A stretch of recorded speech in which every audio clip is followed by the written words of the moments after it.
That's pretty amazing. Thank you for telling us. If you want to talk about it, you can if you want to. Personally, in your family, you have a very sad story. Your older brother was drafted and sent to Vietnam as well, and he returned home a different man completely. And would you able to talk about that? Ed was not drafted. Okay. Ed joined the Marines. Right. And he did go to Vietnam. And no, in some ways, Ed never really got back from Vietnam. Right. You can get your body back, but can you get this back? Right. And the short story is he never got over it. He was washed away crossing a river. He was a point man, as I was. And he got washed away crossing a river. And his company commander didn't go to look for him. Right. So he wandered around there. And the reason he got washed away is he was weak. Right. And he had amoebic dysentery. And so they left him. And an army unit found him the next week. We'd already been notified that he was dead. Right. And then he showed up. Right. And he was in the Naval Hospital in Chicago, and I went to visit him. And I didn't recognize him. Mm-hmm. You know, I grew up, I shared a room with this man. Right. Most of my life. And I walked past him in the hospital. He looked so different. Mm-hmm. And he never recovered. The internal medicine part just didn't get right. He always had problems from that amoebic dysentery, swallowing the crappy water. Right. The emotional stuff didn't work out for him either. Right. So he died.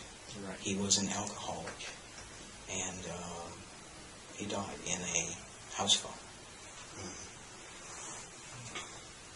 Yeah. Very sad. I'm sorry to hear that. Me too. Yeah. You know, the story that you told is so inspiring, and I'm sure the member of the audience and other veterans who are very inspired to recount their own story. When you wrote this book, you have the experience. What advice can you give us to begin this writing process? How would you start? Yes. A book like this? There's basically two ways you can write a book about the Vietnam War or any war. You can do it from the top down, the Pentagon view, look at the strategy, which is way different from the day-to-day tactics. You can do it from what I call the inside out. Put yourself on the ground there. You can do it like one of my favorite military historians, Barbara Tuchman. Mm-hmm. She used to write military history, but it wasn't about guns and bombs and bullets. Mm-hmm. Her idea is that a society, everything about a society is brought into higher relief under the stress of war. So she did the social side of America at war. Right. And you get to see all of the warts and all of the good parts too. Right. So there's lots of different ways you can do that. Right. Well, I really enjoy reading your book, and I'm looking forward to your future work. Do you have anything that you're working on right now? Yeah, actually, my first field in graduate school is Chinese history. Mm-hmm. I developed this field in Vietnam after I came to Spelman. My first chairman thought that because I went to Vietnam and got shot at, that I should know something about the country. So I developed this field in Vietnam, and that was just really a personal thing. But what I am looking forward to is this coming summer.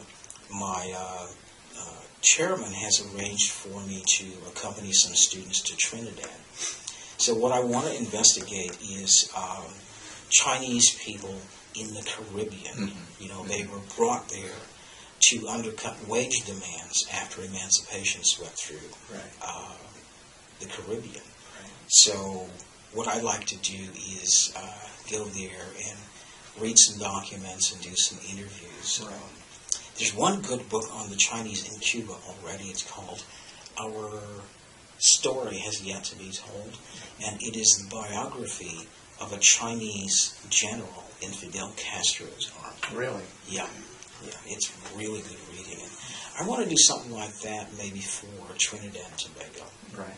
So that's where I'm headed next. Sounds like an exciting project. Yeah, it'll be fun. The book that we talked about today is, it was a memoir. So a lot of the information from this book is first-hand experience. But I also see a lot of citation, a lot of resources that you use. Were you able to use the library to get additional information on secondary resources? Yes, indeed. I spent several weeks in the periodical section here at Woodruff Library, trying to lay hands on newspaper accounts and things like that. The New Yorker magazine had some really good articles about the battle at Khe Sanh, which is what Tran Van Try used to really fake out the Americans. You know, everybody thought Khe Sanh was another Dien Bien Phu. They were looking at Khe Sanh while he snuck up on the cities. And there's also the Foreign Relations series of the United States. Good primary sources that you guys have here in the library. And they're collections of telegrams from our foreign service officers, sometimes on an hourly basis, back to Washington. So I saw telegrams from the American Embassy, January 31st, 1968, when TEP happened. The American consul there was hiding in a closet with a pistol and a wooden coat hanger.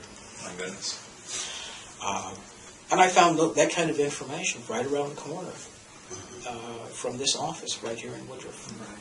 I really enjoy reading your book, but what other historical book or memoir about the Vietnam War that you would recommend to our audience? You know, there are two books that came out over the last year and a half. It's called, one of them is a fiction, but when you read the follow-up, you realize it's just barely fiction. It's called Matterhorn, and it's about a Marine unit that worked in the Central Highlands. That's why I picked it up, because I was there too. Right. And it's written by a former Marine officer, and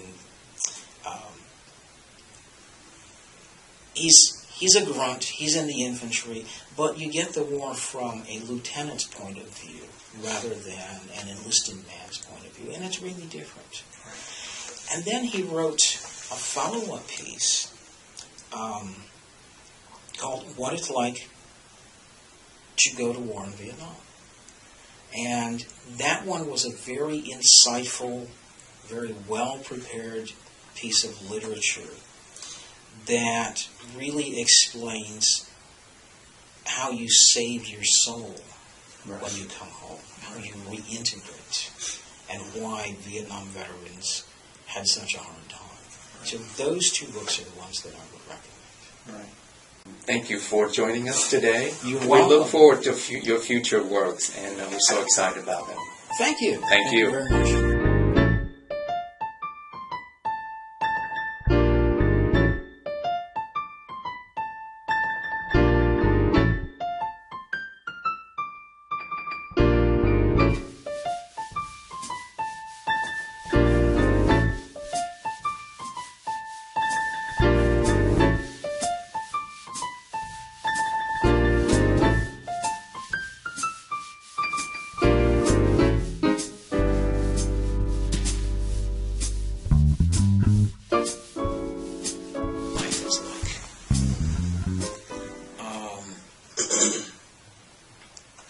I don't know why they missed that. You know, I have a son-in-law who's just going back to Afghanistan to finish up his second tour. He's been home on leave, you know. And they have their issues with the wildlife there, too. They have these things called desert spiders. They look like the giant crabs that they pull up in Alaska. The body is this big. Spiders. And they're shade chasers. They like, you know, it's really hot there, and they like to stand in the shade. And when you move, it's like, it feels like they're chasing you because they want to, you know. He says the best thing to do is to just shoot them. Oh, wow. You know. But, yeah, we had weird wildlife. One of the lieutenants in my company, while he was out on patrol, they caught a big python or boa constrictor, some kind of thing. It was a really big A snake, and so there was meat and soup for half the platoon. Right. And you know, we got overrun by orangutans, and one of my friends got run over by a tiger. The tiger ran through our little. We used to put up little 3-man tents made out of ponchos, and tiger ran right through the middle and ran over him. I didn't put in the book that on an ambush, one of the guys got grabbed by a tiger. The tiger just walked up and got him by the leg, and I had the machine gun, and I was, you know, I got to get this guy loose, and so I fired just, you know, single rounds and hit the tiger a couple times, but, you know, I had my guy by the leg, and I hit his leg, I broke his leg. But he wasn't mad at me. You know, it's all right, you know. He got his leg chewed up enough and a broken leg, and they said, you know, you're out of here. You're going home. So he just, thanks a lot, man. $1 million tiger. Oh, yeah. That. Yeah. I think that animal had probably been wounded, or, you know, somehow and couldn't hunt almost. Or maybe he just decided, you know, since we smelled gamey anyway, might as well taste it with us. And there's a lot of poisonous snakes over there too, right? Really? Yeah, the bamboo viper, they call that the 2-step. You get bitten, and you get about 2 steps toward the medic to get help, and you're gone. There's no known venom that can help you. I did see a cobra there at the base camp right after I left Cambron Bay, and I was on bunker duty, and they started shelling. So I'm like, you got no worries. You got this nice bunker. It was really about the size of this room, and it was, you know, pretty deep. So the rounds land in big rows, you know, and when they started coming my way, I just got in the bunker, and between... You should record this as well. Between salvos, I heard like rustling in the leaves and trash in there, so, you know, I could fire up my lighter, and there's this cobra. And by that time, they're working back and forth across the bunker line with the shelling. You can't go outside. And, you know, there's me and the cobra. And so I started setting fire to trash and leaves and, you know, old sandbags to keep him where he, you know, away from me. And as soon as the shelling was over, I got to the door first and threw a grenade in there. And wouldn't you know, the sergeant of the guard is really pissed because I blew up his bunker. Got to build that one again. There's that humor again. Yeah, I mean, I did enough bunker building that I got my first sunburn. This is not common for us black people, you know. And, you know, I had a sunburn on my back and shoulders. Yeah. And about the time it got really ripe and painful, the first sergeant comes along and says, okay, Gil, get your pack. Let's get saddled up. We're going to send you out to the jungle. Oh, my God. Yeah. This is not what I Right.